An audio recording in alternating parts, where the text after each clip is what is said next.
Vous êtes sur CCTV français, bonjour à tous. À la une de cette édition, l'Agence des Nations Unies, l'OMI, Organisation Maritime Internationale, a confirmé avoir reçu une notification de la part de la République Populaire Démocratique de Corée s'agissant d'un lancement de satellites d'observation de la Terre prévu entre les 8 et 25 février prochains.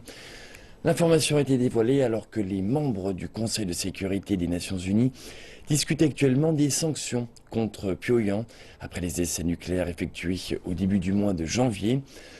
Selon les dernières activités observées par les satellites ces derniers jours, certains dirigeants américains de haut rang estiment que la RPDC se prépare en réalité à un lancement de missiles à longue portée. Les États-Unis souhaitent allouer près de 582 milliards de dollars dans le budget de la défense 2017.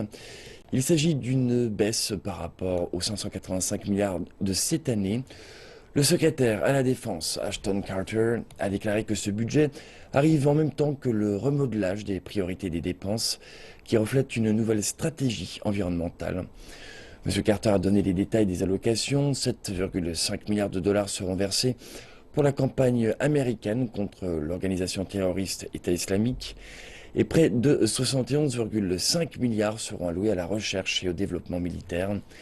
Ces remarques ont été prononcées une semaine avant l'officialisation du budget administratif de 2017. Le président du Conseil européen, Donald Tusk, a publié des propositions pour maintenir l'adhésion du Royaume-Uni au sein de l'Union européenne. Selon une lettre du président adressée aux membres du Conseil, la proposition inclut les 4 zones de gouvernance économique, de compétitivité, de souveraineté et de prestations sociales et de libre circulation. Il précise dans cette lettre que les traités actuels devraient être respectés et que les solutions proposées devraient être construites sur la base de la clarification des règles actuelles. Mardi, l'Union européenne a également publié un projet de décision des chefs d'État ou des gouvernements des États membres concernant le problème du référendum britannique. Le Premier ministre du Royaume-Uni, David Cameron, a déclaré que les propositions présentées par le président du Conseil européen représentaient un réel progrès concernant les négociations difficiles du Royaume-Uni avec l'Union européenne. Au début de ce processus, nous avons établi les 4 zones de changement substantiel. Et ce document présente justement ce changement substantiel. Évidemment, il y a toujours des détails à revoir, des choses importantes à sécuriser, davantage de travail à faire. Mais les négociations avec le Conseil européen sont tellement difficiles que nous pouvons dire que nous avons fait un réel progrès. Le chef de cabinet de Dilma Rousseff, Jacques Wagner, a déclaré que le virus Zika ne représentait pas de menace pour la plupart des athlètes et touristes ayant prévu de se rendre à Rio de Janeiro pour assister aux Jeux Olympiques de 2016. Si un athlète vient ici, il est possible qu'il attrape la fièvre et ne soit pas capable de participer à la compétition. Mais tant qu'il ne s'agit pas d'une femme enceinte, le risque pour sa santé est nul. Nous sommes momentanément désemparés parce que c'est la première fois que le virus Zika et la microencéphalie s'associent dans les proportions que nous observons à l'heure actuelle au Brésil. Jacques Wagner a effectué ces déclarations après que le cabinet de Dilma Rousseff se soit réuni en congrès avec les législateurs afin d'établir un plan d'action pour lutter contre le virus Zika. Au Brésil, le pays le plus touché par l'épidémie, les femmes enceintes sont très inquiètes. Cela fait suite aux découvertes récentes de spécialistes qui ont lié le virus à plusieurs milliers de cas de microcéphalie. Le pays en a enregistré environ 3700. Le chef de cabinet a également précisé que la tenue des Jeux Olympiques au Brésil en 2016 n'avait pas influencé le plan d'action du gouvernement pour enrayer l'épidémie. Les Jeux d'été de 2016 débuteront à Rio de Janeiro le 5 août. Alors que la majeure partie de l'Afrique a chaud en Égypte, nombreux sont ceux qui ont passé ces derniers jours à frissonner. Les températures diminuent habituellement à ce moment de l'année, mais cette année, elles sont tombées à zéro dans certaines parties du pays et la vague de froid a duré 2 fois plus longtemps qu'à l'accoutumée. L'Égypte est connue pour son climat ensoleillé qui attire les touristes. Mais cette dernière semaine, ce sont les nuages qui peuplaient le ciel. Et de ces nuages tombaient de fortes pluies balayées par un vent glacial. La raison de la vague de froid de la semaine dernière porte le nom de dépression de Chypre. Cela correspond à une chute rapide de la température atmosphérique dans cette région. Ce phénomène ne dure habituellement que 3 jours, mais malheureusement cette année, il a duré une semaine complète. Par conséquent, la chute de température a été plus sévère que n'importe quelle année auparavant. Cela fait partie des conséquences du changement climatique planétaire. La semaine dernière, on n'a pas dépassé les 4 degrés au Caire. Et aux alentours des montagnes Sainte-Catherine, près de la mer Rouge, il faisait 0 degré. Pour les Égyptiens, cela correspond à des conditions climatiques de type arctique. C'est la première fois dans ma vie que je vois un climat aussi extrême. J'ai 33 ans et je n'ai jamais vu un hiver pareil. Personne ne s'y attendait. Évidemment, ça ne dépend pas de nous, mais le temps est en train de changer. Les fortes pluies ont détruit beaucoup de maisons dans mon village, et nombreux sont ceux qui ne parviennent pas à trouver d'aide. La semaine dernière, le froid était insupportable. L'an dernier, ça n'a duré que 2 ou 3 jours. Cette année, ça a duré bien plus longtemps. Je mets davantage de couches de vêtements, nous allumons des feux et faisons griller des patates douces pour garder la chaleur. La plupart des gens ne sont pas préparés à ce froid. Peu de maisons sont suffisamment isolées et beaucoup de personnes sont trop pauvres pour acheter des couvertures. C'est pourquoi une courte vague de froid peut malgré tout causer de vraies souffrances. Le soleil est finalement réapparu en propageant son habituelle chaleur à travers tout le pays. Mais l'hiver n'est pas encore terminé. Il reste encore une vague de froid supplémentaire attendue en février et l'autorité météorologique peut prévoir précisément son niveau. Pendant plus de 10 ans, les Argentins ont pu profiter de l'électricité la moins chère du monde grâce à des subventions généreuses du gouvernement. Mais l'heure est maintenant à la rigueur. Le gouvernement argentin cherche maintenant à limiter ses dépenses. Les Argentins font face à présent à une hausse de 500% des prix de l'électricité. D'autres hausses sont encore attendues. Reportage. L'été s'annonce long et chaud en Argentine. Les habitants du pays vont devoir chercher des moyens autres que l'électricité pour rester au frais. Pendant près de 12 ans, les subventions du gouvernement ont maintenu les factures d'électricité à des niveaux très bas, avec une poignée de dollars seulement restant à la charge des familles chaque mois. Vendredi dernier, cette politique a pris fin et les prix de l'électricité vont grimper. Selon le ministre de l'Énergie, les subventions ont coûté à l'État 51 milliards de dollars depuis 2003. Avec la nouvelle politique des prix, nous espérons réussir à atteindre l'objectif que nous nous sommes fixé d'économiser 4 milliards de dollars. Les températures ont atteint 40 degrés la semaine dernière. La vague de chaleur a entraîné une demande d'énergie record en Argentine. Les coupures d'électricité deviennent de plus en plus courantes ici.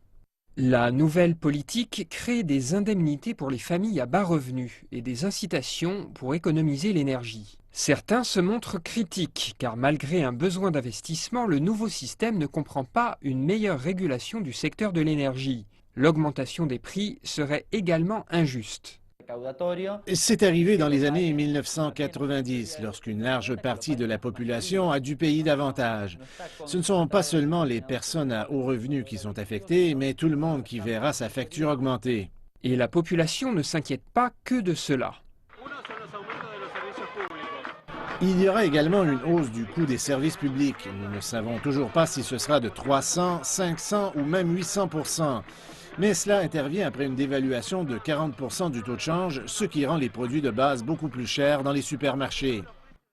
Le gouvernement cherche à réduire son déficit et a annoncé de prochaines hausses du gaz et des transports publics. Les Argentins attendent maintenant leur prochaine facture d'électricité et ils savent qu'une nouvelle hausse est prévue pour dans 3 mois. Des cas du virus Zika ont été détectés en Europe et plus précisément au Portugal, où 5 personnes ont été testées positives après avoir séjourné au Brésil. Les autorités portugaises restent pour le moment très vigilantes. Le virus Zika s'est répandu à travers les Amériques. Des milliers de bébés sont nés avec une microcéphalie, une malformation congénitale à cause de laquelle les nouveau-nés affectés souffrent d'un sous-développement de leur cerveau. Les derniers événements au Brésil sont suivis de très près au Portugal, en raison des liens étroits qui unissent les deux pays. Mais récemment, le Portugal semble également être exposé au virus. 5 personnes ont en effet été testées positives après avoir séjourné en Amérique du Sud. Vitor Laerte, de l'Institut portugais de l'hygiène et des maladies tropicales nous indique que les dernières nouvelles sont plutôt alarmantes. La plus grande menace réside dans la capacité du virus à se répandre à travers un vaste territoire. Nous sommes inquiets car la menace est bien réelle. Nous avons un avantage ici en Europe car nous sommes en plein hiver, ce qui empêche très largement la transmission du virus. Mais nous devons prendre immédiatement toutes les mesures nécessaires pour contrôler le vecteur du développement de ce virus. L'Organisation mondiale de la santé a alerté de la menace sérieuse en indiquant que le virus Zika était une urgence pour la santé mondiale, nécessitant une réponse globale.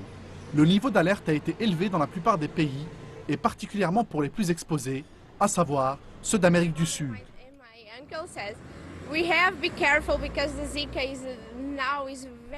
Ma mère et mon oncle m'ont dit d'être très prudente car Zika s'est déjà très largement répandu en Amérique du Sud.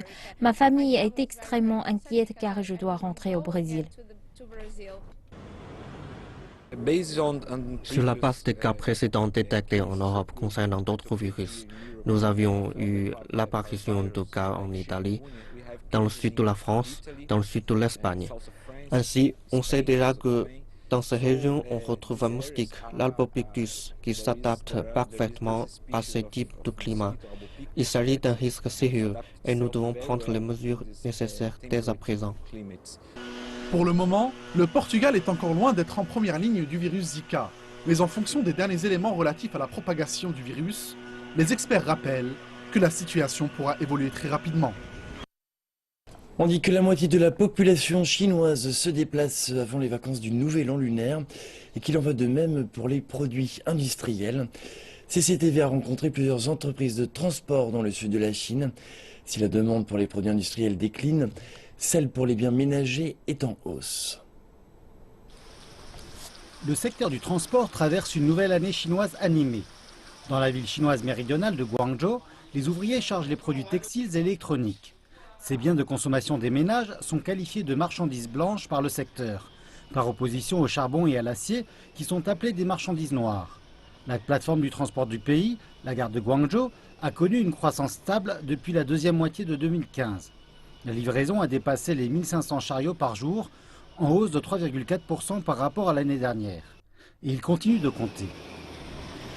Notre livraison de marchandises blanches est de 300 wagons ferroviaires par jour en janvier. Par ailleurs, nous avons aussi des livraisons par la mer. À présent, 47% de notre cargo est constitué de marchandises blanches. Et c'est un pourcentage de 3,3% de plus que l'an dernier. Un début prometteur pour les marchandises blanches en 2016, mais beaucoup moins pour les marchandises noires.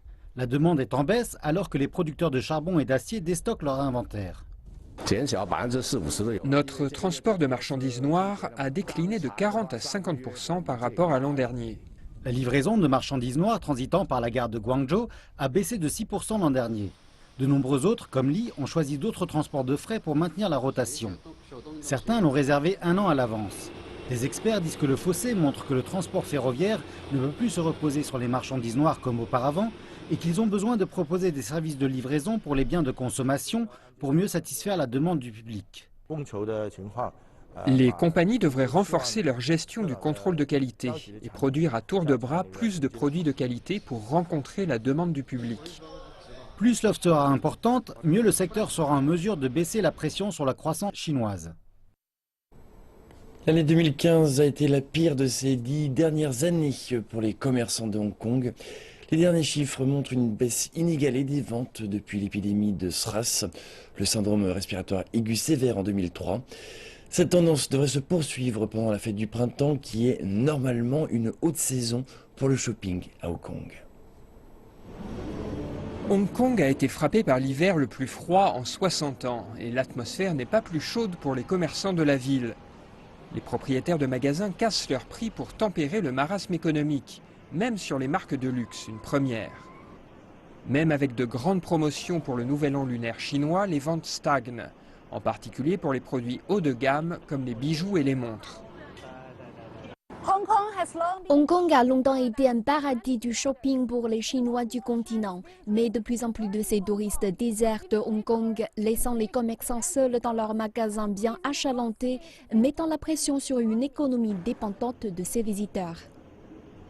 Chow Tai Fook, la plus grande joaillerie de Chine en termes de chiffre d'affaires, prévoit de fermer jusqu'à 5 ou 6 magasins à Hong Kong d'ici la fin de son année fiscale en mars. Les ventes à Hong Kong et Macao étaient en baisse de 20% au dernier trimestre 2015 par rapport à l'année précédente. Cette chute des ventes est largement ressentie. Le gouvernement n'a pas encore dévoilé les derniers chiffres, mais pour les 11 premiers mois de l'année, les ventes ont baissé de 3,3%. Et la baisse pour les ventes de produits de luxe était même à 2 chiffres. En termes généraux, c'est préoccupant, mais il y a aussi certains faits positifs. Si nous notons un retrait des produits de luxe, dominés par les bijoux et les montres ces dernières années, nous voyons une grande diversité des commerces qui rentrent sur le marché.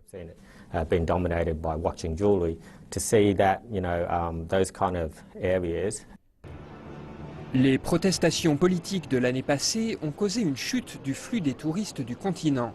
Et le rebond se fait attendre. Le facteur explicatif, c'est le retrait des touristes chinois. Si vous regardez les chiffres des 11 premiers mois de l'année dernière, l'arrivée de Chinois du continent a décru pour la première fois depuis 1997. L'augmentation a été continue, sauf l'année dernière. Hong Kong a rendu plus difficile l'obtention du permis multi-entrée pour les habitants de Shenzhen. Maintenant, ils ne peuvent venir qu'une fois par mois seulement.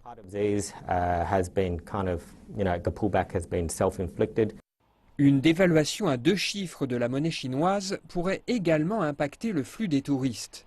Dans un récent sondage commandé par une société de courtage hongkongaise, 43% des touristes chinois disent qu'ils voyageront moins à l'étranger cette année si le yuan baisse de 10%. Pour les analystes de la vente au détail, les perspectives pour Hong Kong demeurent pour le moins incertaines.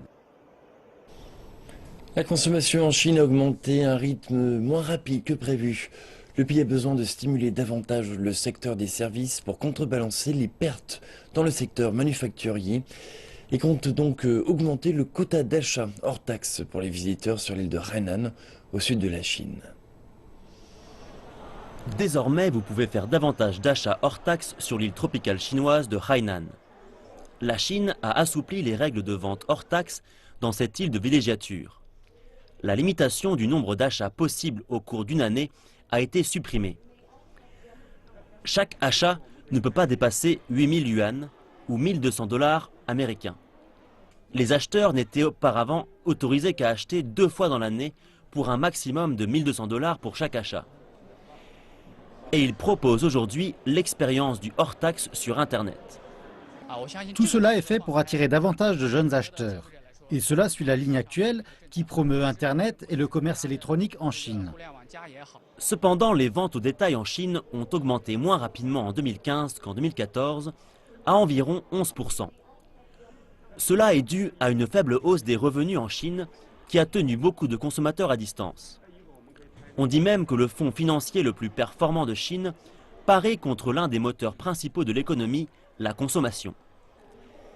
Les gestionnaires de ce fonds disent que les gains de salaire vont perdre de l'élan dès le second quart de l'année, car les entreprises luttent avec des profits en baisse. Ils s'attendent à ce que la croissance des ventes au détail diminue de moitié pour se trouver à 5% à la fin de l'année 2016. Les librairies chinoises ont connu une année particulièrement difficile en 2012. Beaucoup d'entre elles ont été contraintes de fermer suite à l'arrivée des liseuses digitales sur le marché. Et celles qui ont pu survivre à la vague de fermeture ont développé de nouvelles stratégies pour répondre aux besoins de leurs clients. Un reportage à Shanghai. Gu Chentao est le propriétaire de cette librairie. C'est le cas depuis bientôt 19 ans. La crise à laquelle il a été récemment confronté n'y a rien changé. Il y a 5 ou 6 ans, nous avons été durement touchés par l'arrivée des livres numériques et des vendeurs de liseuses. Notre revenu journalier a rapidement diminué de moitié. Combiné à l'augmentation constante du loyer, cette perte d'activité a bien failli nous faire mettre la clé sous la porte. Grâce à la réputation de la boutique de Gu, la librairie a pu être sauvée.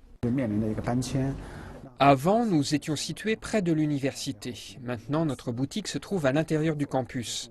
L'université nous a offert un accord avantageux. À présent, la librairie est devenue une salle de conférence, en plus d'un magasin de livres. Mais nous tenons à préserver notre spécialité, les ouvrages académiques. Certaines librairies ont opéré une transformation bien plus radicale. Leur popularité est surprenante compte tenu de leur situation dans la banlieue de Shanghai. Jin Hao est le propriétaire de cette boutique. Il voulait créer la plus belle boutique de la ville. 2 ans ont passé depuis l'ouverture et il est très fier de ce qu'il a accompli.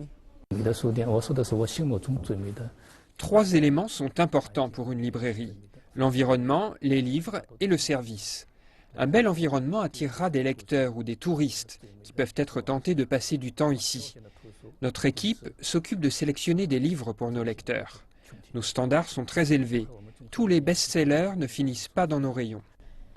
Jin explique que la boutique peut recevoir quotidiennement jusqu'à 3000 visiteurs et que ce nombre est multiplié par 2 pendant les week-ends.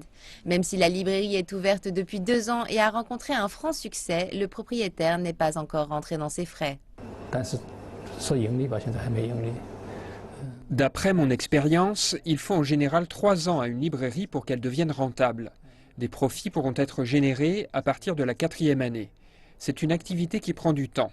Mais cette librairie n'est pas comme les autres et nous serons sans doute rentables dès l'année prochaine. En 2014, les librairies de Shanghai ont vu leurs revenus augmenter de plus de 3%. Il s'agit de la première augmentation enregistrée sur les dernières années. Mais en 2015, les ventes ont seulement augmenté de 0,3% malgré la multiplication des librairies. Un jour, j'ai vu 2 clients prendre une photo d'un livre de cette photo et ils m'ont répondu qu'ils souhaitaient vérifier le prix de cet ouvrage en ligne. Vous voyez bien le problème. Fixe les prix des livres en concertation avec les libraires et les vendeurs numériques. En Chine, nombreux sont ceux qui souhaitent que des mesures similaires soient mises en place. C'est difficile, car ce genre d'accord repose sur une confiance mutuelle entre toutes les parties.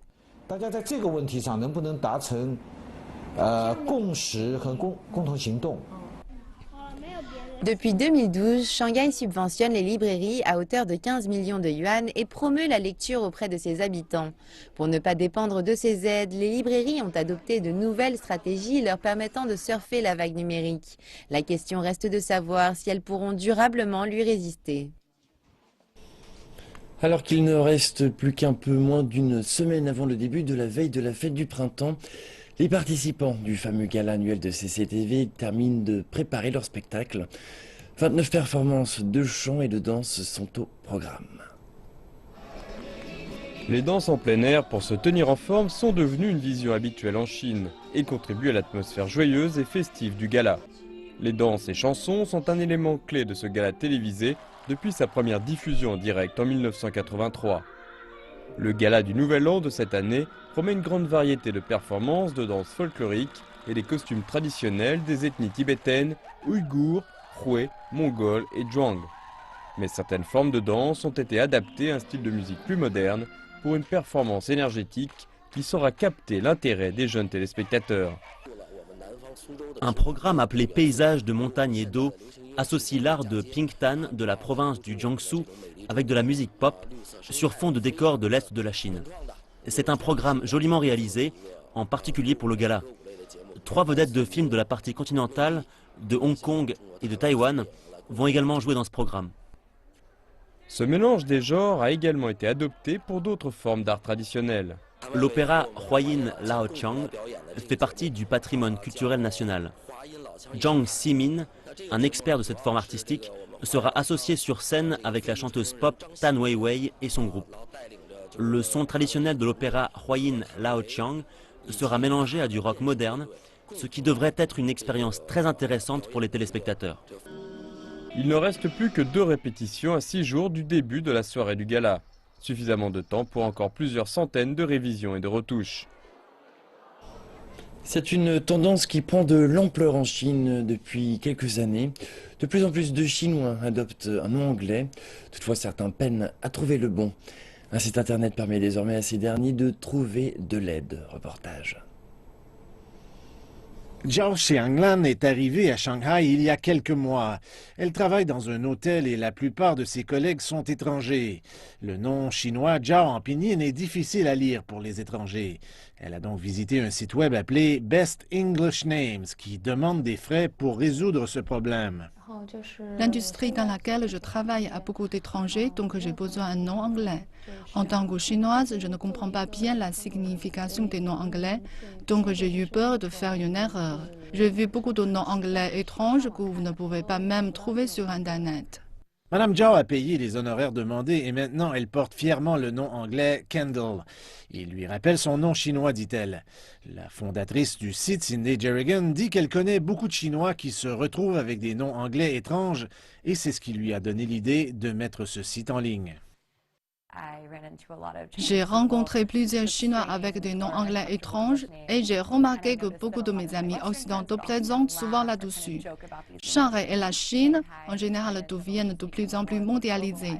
Les gens en Chine sont toujours plus en contact avec des nationalités différentes, donc des noms anglais peuvent certainement aider pour communiquer.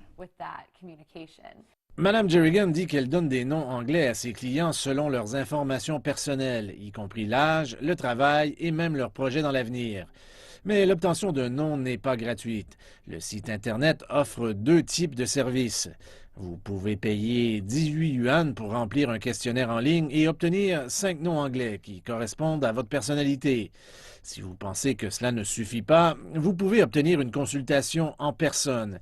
Mais cela vous coûtera plus cher, plusieurs centaines de yuan par nom en fait. Madame Jerrigan dit que bien que le prix de la consultation soit relativement élevé, il y a beaucoup de parents qui cherchent anglais pour leurs enfants et d'autres clients qui considèrent des noms anglais pour créer une entreprise ou immigrer. La mise du contenu en ligne aide aussi Madame Jerrigan à faire baisser les coûts. En raison de la tendance, nous avons décidé d'utiliser Internet, les portables particulièrement. Mais cela nous permet aussi d'évaluer plus facilement et de contrôler nos coûts. Nous utilisons du point commercial, les consultations pour faire des études de marché. C'est agréable de parler aux gens et de comprendre leurs préoccupations, ce qu'ils considèrent en choisissant un nom anglais. Le site de Madame Jerrigan reçoit quelques 20 000 visiteurs par mois. Comme résolution du Nouvel An, Madame Jerrigan espère prendre de l'expansion pour aider ses clients à rédiger leur CV. Du moins, de cette façon, ils pourront s'assurer que leur nom sera écrit correctement. C'est la fin de cette édition. Merci de votre attention. Je vous retrouve tout à l'heure pour le prochain journal.